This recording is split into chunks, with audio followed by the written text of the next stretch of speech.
नमस्कार जय जगन्नाथ शुभ सकाळ आज हूँ जुलाई 20 तारिख रविवार आज दिन अनेक गुरुत्वपूर्ण खबर आसी तेणु वीडियो को शेष पर्यंत देखा मोर आपन को अनुरोध तेज आसतु आज दिन 20 बड़ खबर उपर नजर पकाइबा वीडियो भल लगे आपन भल पाइबा स्वरूप गोटे गोटे लाइक निश्चित करदे एसह आप केउ जिलूर यह खबर देखुं कमेंट कर जनईदेवे आसला प्रथम खबर बलंगा नाबालिका घटना उठुची पड़ुची राज्य बालेश्वर पीड़िता मृत्यु मामला पर यह द्वितीय घटना सारा राज्य को दोहलाई देछि सारा राज्य में विरोध बढ़ी चली राजनीति जोर धरिछि महिला सुरक्षा नहीं विरोधी रास्ता को ओह्लाइछन्ति आउरी भितर सरकार को कड़ा समालोचना करिसन्ति विरोधी दलर नेता नवीन पट्टनायक बलंगा नाबालिका घटना को नहीं खेद प्रकाश करछन्ति विरोधी दलर नेता नवीन पट्टनायक सरकार को टार्गेट कर असंतोष झाड़ी सप्ताह भितर स्पष्ट दिबालोकरे दुईटी घटना घटिला प्रत्येक दिन महिला खबर सामना को आसुची यह केवल हिंसा नुहे हुगुला शासन व्यवस्था बोली दर्शाई नवीन से आहरी कहते सरकार अपराधी माने दंड को भय करूनाहांती सरकारी निष्क्रियता ओडिशा महिला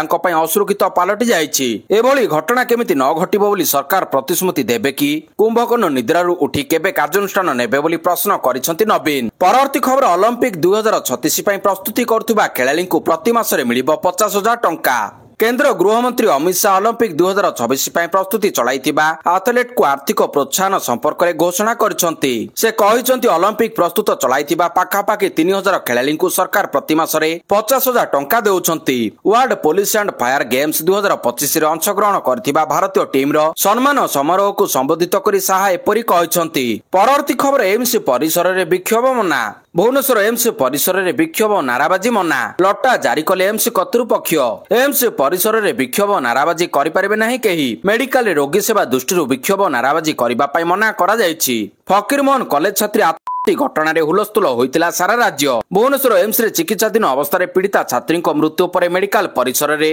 विभिन्न राजनीतिक दल पक्षर विक्षोभ प्रदर्शन करा रोगी सेवार विघात सृष्टि होता एबे पुणी निमापड़ा अंचल रे जड़े नाबालिका लगाई उद्यम करा जायछि नाबालिका को गुरुतर अवस्था एम्स मेडिकल रे भर्ती करा जायछि परवर्ती खबर आग सप्ताह रे ब्रिटेन मालदीप जिबे मोदी उत्तेजना पर प्रथम मालदीप गस्त पुणी थरे प्रधानमंत्री नरेंद्र मोदी 4 दिनिया विदेश गस्त जिबे से आसंता सप्ताह रे ब्रिटेन एवं मालदीप गस्त करिवे एही समय वाणिज्य चुक्ति एवं संपर्क को प्रोत्साहित करबा उपर ध्यान दिया जिवो प्रधानमंत्री मोदी को गस्त प्रथम पर्याय 23-24 जुलाई रे युक्तराज्य हेबो जेउटारे से ऐतिहासिक भारत यूके मुक्त वाणिज्य चुक्तिनामा FTA स्वाक्षर करिवे एही चुक्तिनामा शुल्क ह्रास करी ब्रिटेन को भारतीय रप्तानी 99% को प्रभावित करिबो यह भारत को मध्य लाभ देबो एवं हिस्की एवं कार पर ब्रिटिश रप्तानी को मध्य सुविधा देबो परवर्ती खबर प्रभाती परिडांक बासभवन को टमाटो माड़ो प्रभाती परिडांक बासभवन उपरे टमाटो माड़ो होईछि प्रभाती को टमाटो नादी देला कांग्रेस बालेश्वर FM कॉलेज छात्री ताती जाई कमिनिया होबे पुणी थरे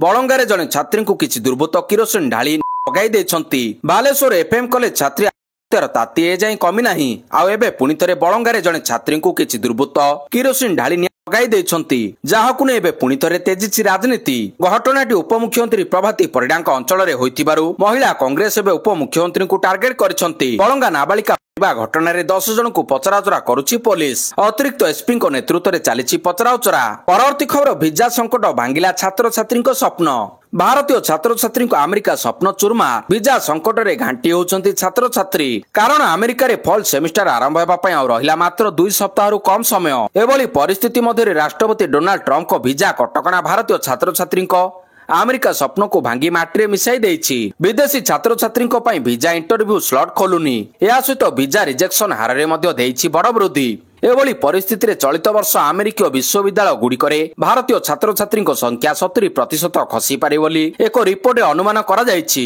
परवर्ती खबर प्रमोशन पई धराधरी चलिबो नै ऑफिसर को राजस्व विभाग अतिरिक्त मुख्य शासन सचिव तागिद ऑफिसर को राजस्व विभाग अतिरिक्त मुख्य शासन सचिव तागिद प्रमोशन पई धराधरी चलिबो नै कहिले देवरंजन सिंह प्रदर्शन आधार रे राजस्व अधिकारी शिष्या लेखा जीव प्रदर्शन को 1 रु 5 भितर रेटिंग करा जायछि एआई जरिए ऑफिसर कार्यरत जमा करा जीव प्रमोशन पई राति अधिया काम की धराधरी कले चलिबो नाही केवल निज ड्यूटी रे भल प्रदर्शन कले प्रमोशन दिया जीव एया सो रजिस्ट्रार ऑफिस रे केमिति काम हुए ताहार पोल खोलिले देवरंजन सिंह परवर्ती खबर कैंसर रोग मुक्ति दब वैक्सीन कैंसर रोग पई आज पर्यंत कौनसी वैक्सीन आविष्कार होई पारि नाही किंतु वर्तमान एने किछि गुरुत्वपूर्ण तथ्य आसीछि तबे वैज्ञानिक माने एपरि एक टीका तयारी करछन्ति जाहा द्वारा कैंसर दूर होई परिबो फ्लोरिडा विश्वविद्यालयर वैज्ञानिक माने mRNA नामक एक टीका तैयारी करछन्ति जहाकी ट्यूमर विरोध रे शरीर प्रतिरक्षा शक्ति को वृद्धि करिबो ଏକ ଅଧ୍ୟୟନ ଅନୁଯାୟୀ ଏହି ଟିକାକୁ ମୂଷା ଉପରେ ପରୀକ୍ଷଣ କରାଯାଇଛି। ଏହି ଟିକା ଦେବା ଦ୍ୱାରା ମୂଷାର ଏକ ଦୃଢ଼ ଟ୍ୟୁମର ଆଣ୍ଟି ଟ୍ୟୁମର ପ୍ରଭାବ ଦେଖାଯାଇଥିଲା।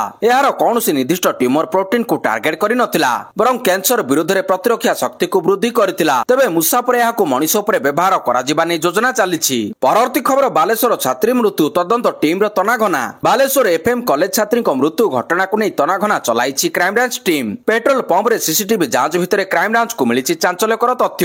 ଘଟଣା ଦିନ ପେଟ୍ରୋଲ ପମ୍ପରୁ ଜଣେ ଯୁବତୀ ସ୍କୁଟିରେ ଆସି ପେଟ୍ରୋଲ ନେଇଥିବା ସୂଚନା ମିଳିଛି। ଏନେଇ ସୂଚନା ଦେଇଛନ୍ତି petrol pump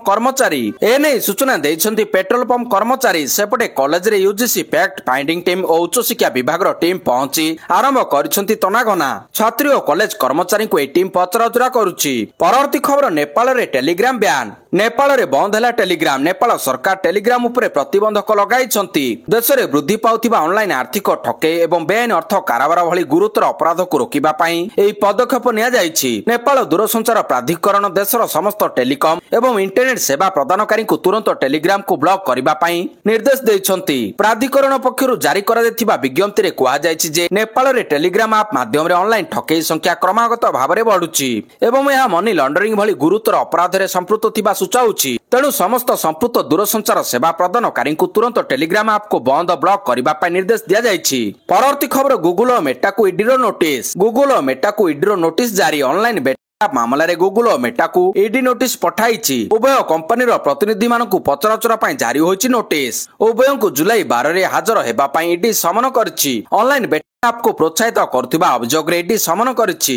Mahadev online betting app ସହିତ ଜଡିତ ହଜାର ହଜାର କୋଟି ଟଙ୍କାର ବେଆଇନ କାରବାର ତଦନ୍ତ ପରିସରରେ ଏପରି କାର୍ଯ୍ୟାନୁଷ୍ଠାନ ଗ୍ରହଣ କରାଯାଇଛି। ପରବର୍ତ୍ତୀ ଖବର, ମୋଦି 42 ଦେଶ ବୁଲି ପାରୁଛନ୍ତି ହେଲେ ମଣିପୁର ଯାଇପାରୁନାହାନ୍ତି। ପ୍ରଧାନମନ୍ତ୍ରୀଙ୍କୁ କଟାକ୍ଷ କଲେ ମଲ୍ଲିକାର୍ଜୁନ।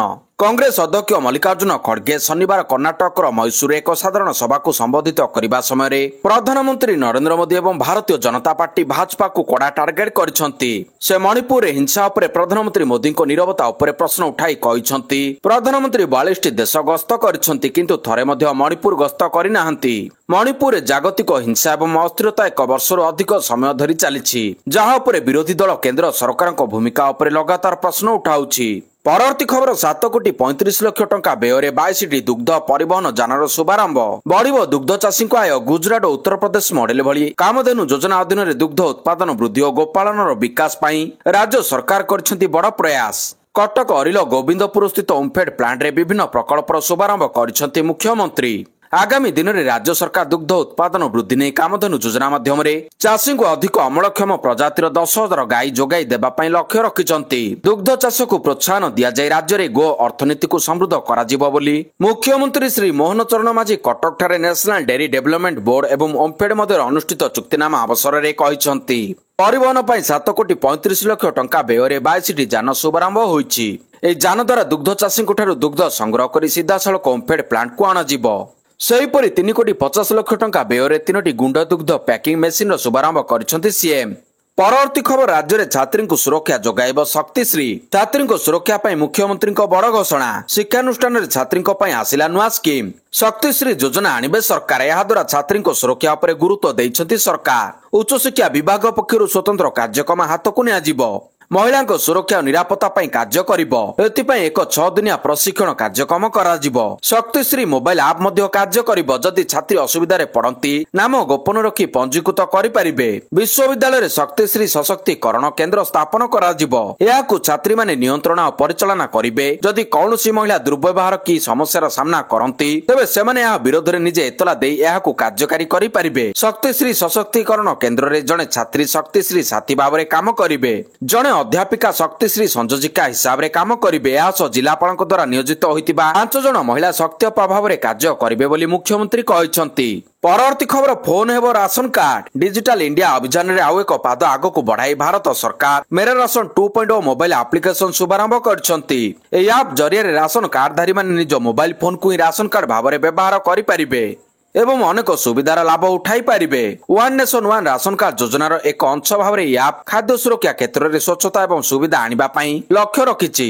ଏହାଦ୍ୱାରା ରାସନ କାର୍ଡଧାରୀମାନେ ଦେଶରେ କୌଣସି ସ୍ଥାନରୁ ସରକାରୀ ବଣ୍ଟନ ବ୍ୟବସ୍ଥା PDS ମାଧ୍ୟମରେ ନିଜର ପ୍ରାପ୍ୟ ଖାଦ୍ୟଶସ୍ୟ ପାଇପାରିବେ। ପରବର୍ତ୍ତୀ ଖବର, ବଳଙ୍ଗା ଅଞ୍ଚଳ ଘଟଣା ଅତ୍ୟନ୍ତ ଦୁଃଖିତ କହିଲେ ରାଜ୍ୟ ବିଜେପି ସଭାପତି। ପିପିଲିର ବଳଙ୍ଗାରେ ନାବାଳିକା ଯିବା ଘଟଣାରେ ଅତ୍ୟନ୍ତ ଦୁଃଖିତ କହିଲେ ରାଜ୍ୟ ବିଜେପି ସଭାପତି ମନମୋହନ ସାମଲ। ନାବାଳିକାଙ୍କ ଉପରେ ଏଭଳି ଅତ୍ୟାଚାର ସଭ୍ୟ ସମାଜରେ ଗ୍ରହଣୀୟ ନୁହେଁ। ଆମ ସରକାର ଅତ୍ୟନ୍ତ ଗମ୍ଭୀରତାର ସହ ନେଇ କାର୍ଯ୍ୟାନୁଷ୍ଠାନ ନେବେ। ନ୍ୟାୟ ସୁନିଶ୍ଚିତ କରିବା ଆମର ପ୍ରଥମ ଦାୟିତ୍ୱ। ଅପରାଧୀ ଯେପରି ଦୃଷ୍ଟାନ୍ତମୂଳକ ଦଣ୍ଡ ପାଆନ୍ତୁ ଆମେ ଚେଷ୍ଟା କରିବୁ। ଏମ୍ସରେ ଚିକିତ୍ସିତ ନାବାଳିକାଙ୍କ ଆଶୁ ଆରୋଗ୍ୟ କାମନା କରୁଛି। ଅନ୍ୟପଟେ ଘଟଣାକୁ ନେଇ କେନ୍ଦ୍ର ଉଚ୍ଚଶିକ୍ଷା ମନ୍ତ୍ରୀ ଧର୍ମେନ୍ଦ୍ର ପ୍ରଧାନ ମଧ୍ୟ ଦୁଃଖ ପ୍ରକାଶ କରିଛନ୍ତି। ଏନେଇ ଶ୍ରୀ ପ୍ରଧାନ ସାମାଜିକ ଗଣମାଧ୍ୟମରେ କ୍ଷୋଭ ପ୍ରକାଶ କରିବା ସହିତ ଲେଖିଛନ୍ତି, ଏହି ଅଭାବନୀୟ ଘଟଣାରେ ମୁଁ ଦୁଃଖିତ ମର୍ମାହତ। ଏହି ଘଟଣାକୁ ସରକାର ଗମ୍ଭୀରତାର ସହ ନେଇ ଦୋଷୀଙ୍କ ବିରୋଧରେ ଦୃଢ କାର୍ଯ୍ୟାନୁଷ୍ଠାନ ନିଆଯିବ ବୋଲି ପ୍ରତିଶ୍ରୁତି ଦେଇଛନ୍ତି। ଏମ୍ସ ହସ୍ପିଟାଲରେ ନାବାଳିକାଙ୍କ ଚିକିତ୍ସା ଚାଲୁଅଛି। ତାଙ୍କର ଆଶୁ ଆରୋଗ୍ୟ କାମନା କରିବା ସହ ଶୀଘ୍ର ସୁସ୍ଥ ହୋଇ ଘରକୁ ଫେରନ୍ତୁ, ଏହା ମହାପ୍ରଭୁଙ୍କ ପାଖରେ ପ୍ରାର୍ଥନା। ପରବର୍ତ୍ତୀ ଖବର, ଲାକ୍ଷାଦ୍ୱୀପରେ ସେନା ଘାଟି। ଭାରତର କେନ୍ଦ୍ରଶାସିତ ଅଞ୍ଚଳ ଲାକ୍ଷାଦ୍ୱୀପ ଅଧୀନରେ ଆସୁଥିବା ବିତ୍ରା ଦ୍ୱୀପରେ ଏକ ସାମରିକ ଘାଟି ସ୍ଥାପନ କରିବା ପାଇଁ ଭାରତ ସରକାର ଯୋଜନା କରୁଛନ୍ତି। ଏହି ଦ୍ୱୀପଟି ସାମରିକ ଦୃଷ୍ଟିକୋଣରୁ ଏକ ଗୁରୁତ୍ୱପୂର୍ଣ୍ଣ ସ୍ଥାନରେ ଥିବାରୁ ସରକାର ଏଠାରେ ଏକ ଘାଟି ସ୍ଥାପନ ପାଇଁ ବିଚାର କରୁଛନ୍ତି। କିନ୍ତୁ ସରକାରଙ୍କ ଏହି ପ୍ରସ୍ତାବକୁ ସ୍ଥାନୀୟ ଲୋକେ ବିରୋଧ କରୁଛନ୍ତି। ବର୍ତ୍ତମାନ ବିତ୍ରାରେ ପ୍ରାୟ 105 ପରିବାର ବାସ କରନ୍ତି ଏବଂ ସେମାନଙ୍କ ମଧ୍ୟରୁ ଅନେକ ଏହି ଅଧିଗ୍ରହଣକୁ ବିରୋଧ କରିଛନ୍ତି। ପରବର୍ତ୍ତୀ ଖବର, ଦକ୍ଷିଣୀ ସିନେମାର ପ୍ରସିଦ୍ଧ ହାସ୍ୟ ଅଭିନେତା ତଥା ଅଭିନେତା ଫିସ୍ ଭେଙ୍କଟଙ୍କ ପରଲୋକ। ତେଲୁଗୁ ସିନେମାର ପ୍ରସିଦ୍ଧ ହାସ୍ୟ ଅଭିନେତା ତଥା ଅଭିନେତା ଫିସ୍ ଭେଙ୍କଟଙ୍କ ପରଲୋକ ହୋଇଛି। ତାଙ୍କ ଝିଅ ଶ୍ରାବନ୍ତୀ ଏହି ସୂଚନା ଦେଇଛନ୍ତି। 53 ବର୍ଷ ବୟସ୍କ ଅଭିନେତା ଗୁରୁତର ଅସୁସ୍ଥ ଥିଲେ ଓ ହାଇଦ୍ରାବାଦର ଏକ ହସ୍ପିଟାଲରେ ତାଙ୍କର ଚିକିତ୍ସା ଚାଲିଥିଲା। ଗଣମାଧ୍ୟମ ରିପୋର୍ଟ ଅନୁସାରେ ତାଙ୍କର ଚିକିତ୍ସାରେ ଅର୍ଥ ବାଧକ ପାଲଟିଥିଲା। ଆର୍ଥିକ ଅଭାବ କାରଣରୁ ସେ ସମୟରେ ଡାୟାଲିସିସ୍ ନ କରାଇ ପାରିବାରୁ ସ୍ୱାସ୍ଥ୍ୟାବସ୍ଥା ଗୁରୁତର ହୋଇପଡିଥିଲା। ପରବର୍ତ୍ତୀ ଖବର, ଏସିଆ କପ୍ 2025କୁ ନେଇ ବିସିସିଆଇର ବଡ ନିଷ୍ପତ୍ତି। ଏସିଆ କପ୍ 2025କୁ ନେଇ ସଂକଟ ଦେଖିବାକୁ ମିଳିଛି। 24 ଜୁଲାଇରେ ବାଂଲାଦେଶର ରାଜଧାନୀ ଢାକାରେ ହେବାକୁ ଥିବା ଏସିଆ କ୍ରିକେଟ ପରିଷଦ ଏସିସିର ପ୍ରସ୍ତାବିତ ବାର୍ଷିକ ବୈଠକ ଉପରେ ଭାରତୀୟ କ୍ରିକେଟ ନିୟନ୍ତ୍ରଣ ବୋର୍ଡ ବିସିସିଆଇ କଠୋର ଆଭିମୁଖ୍ୟ ଗ୍ରହଣ କରିଛି। ବିସିସିଆଇ ସ୍ପଷ୍ଟ କରିଛି ଯେ ଯଦି ବୈଠକରେ ସ୍ଥାନ ପରିବର୍ତ୍ତନ ନ କରାଯାଏ ତେବେ ବୈଠକରେ ନିଆଯାଇଥିବା କୌଣସି ନିଷ୍ପତ୍ତିକୁ ସେମାନେ ଗ୍ରହଣ କରିବେ ନାହିଁ। ସୂତ୍ର ଅନୁସାରେ ବାଂଲାଦେଶର ବର୍ତ୍ତମାନ ପରିସ୍ଥିତି ଏବଂ ସେଠାରେ ବଢୁଥିବା ରାଜନୈତିକ ଉତ୍ତେଜନାକୁ ଦୃଷ୍ଟି ରଖି ବିସିସିଆଇ ପୂର୍ବରୁ ଏସିସିକୁ ବୈଠକର ସ୍ଥାନ ପରିବର୍ତ୍ତନ କରିବାକୁ କହିସାରିଛି। ପରବର୍ତ୍ତୀ ଖବର, ସରକାରଙ୍କ ବଡ ପଦକ୍ଷେପ, ସୃଷ୍ଟି ହେବ 10 ଲକ୍ଷ ନିଯୁକ୍ତି। ଭାରତ ଓ ୟୁରୋପୀୟ ମୁକ୍ତ ବାଣିଜ୍ୟ ସଂଘ EFTA ମଧ୍ୟରେ ସ୍ୱାକ୍ଷରିତ ବାଣିଜ୍ୟ ଅର୍ଥନୈତିକ ସହଭାଗୀ ଚୁକ୍ତି TEPA ଆଗାମୀ ଅକ୍ଟୋବର 1, 2025ରୁ କାର୍ଯ୍ୟକାରୀ ହେବ। କେନ୍ଦ୍ର ବାଣିଜ୍ୟ ଓ ଶିଳ୍ପ ମନ୍ତ୍ରୀ ପୀୟୁଷ ଗୋୟଲ ଶନିବାର ଏହା ଘୋଷଣା କରିଛନ୍ତି। ଏହି ଚୁକ୍ତି ଭାରତରେ $100 ବିଲିୟନ ବିଦେଶୀ ପ୍ରତ୍ୟକ୍ଷ ନିବେଶ FDI ଆକର୍ଷଣ କରିବା ସହ 10 ଲକ୍ଷ ପ୍ରତ୍ୟକ୍ଷ ନିଯୁକ୍ତି ସୃଷ୍ଟି କରିବ ବୋଲି ଆଶା କରାଯାଉଛି। ଏହି ଐତିହାସିକ ଚୁକ୍ତି 2024 ମାର୍ଚ୍ଚ 10ରେ ସ୍ୱାକ୍ଷରିତ ହୋଇଥିଲା, ଯେଉଁଥିରେ ଇଫ୍ଟାର 4 ସଦସ୍ୟ ଦେଶ ଆଇସଲ୍ୟାଣ୍ଡ, ଲିଚେନଷ୍ଟାଇନ, ନରୱେ ଓ ସୁଇଜରଲ୍ୟାଣ୍ଡ ସାମିଲ ଅଛନ୍ତି। ଏହି ଚୁକ୍ତି ଭାରତରେ ଫାର୍ମା, ଫିଟନେକ୍, ଏଗ୍ରିଟେକ୍ ଓ ନବକରଣୀୟ ଶକ୍ତି ଭଳି କ୍ଷେତ୍ରରେ ବିଦେଶୀ ନିବେଶ ଏବଂ ଦ୍ୱିପାକ୍ଷିକ ବାଣିଜ୍ୟକୁ ବୃଦ୍ଧି କରିବ। ପରବର୍ତ୍ତୀ ଖବର, ବିବାଦରେ ଡ୍ୟୁକ୍ ବଲ୍। ନରମ ବଲ୍କୁ ନେଇ ଉଠିଲା ପ୍ରଶ୍ନ। ଇଂଲଣ୍ଡରେ ଖେଳାଯାଉଥିବା ଟେଷ୍ଟ ମ୍ୟାଚର ଡ୍ୟୁକ୍ ବଲ୍ର ବ୍ୟବହାର ହୋଇଥାଏ। ଚଳିତ ଆଣ୍ଡରସନ ତେନ୍ଦୁଲକର ଟେଷ୍ଟ ମ୍ୟାଚରେ ଏହି ବଲ୍କୁ ନେଇ ବିବାଦ ଦେଖାଦେଇଛି। ବଲ୍ଟି ନରମ ହେବା ନେଇ ଉଭୟ ଦଳର ଅଧିନାୟକ ଅଭିଯୋଗ କରିଛନ୍ତି। ପ୍ରାୟ 30 ଓଭର ଖେଳ ପରେ ବଲ୍ ନରମ ବା ସଫ୍ଟ ହୋଇଯାଉଥିବା ଅଭିଯୋଗ ଆସିଛି। ଫଳରେ ବାରମ୍ବାର ବଲ୍ ବଦଳାଇବାରୁ ସମୟ ନଷ୍ଟ ହେବା ସହ ଖେଳର ସମୀକରଣ ବଦଳି ଯାଇଛି। ଏପରି ଅଭିଯୋଗ ଫଳରେ କମ୍ପାନୀ ତରଫରୁ ଏନେଇ ସମୀକ୍ଷା କରାଯିବ ବୋଲି କୁହାଯାଇଛି। ବଲ୍ରେ ବ୍ୟବହାର ହେଉଥିବା ପଦାର୍ଥକୁ ତନ୍ନ କରି ଯାଞ୍ଚ କରାଯିବା ନେଇ କମ୍ପାନୀ ତରଫରୁ କୁହାଯାଇଛି। ଆବଶ୍ୟକ ସ୍ଥଳେ ପରିବର୍ତ୍ତନ କରାଯାଇପାରେ ବୋଲି ମଧ୍ୟ କୁହାଯାଇଛି।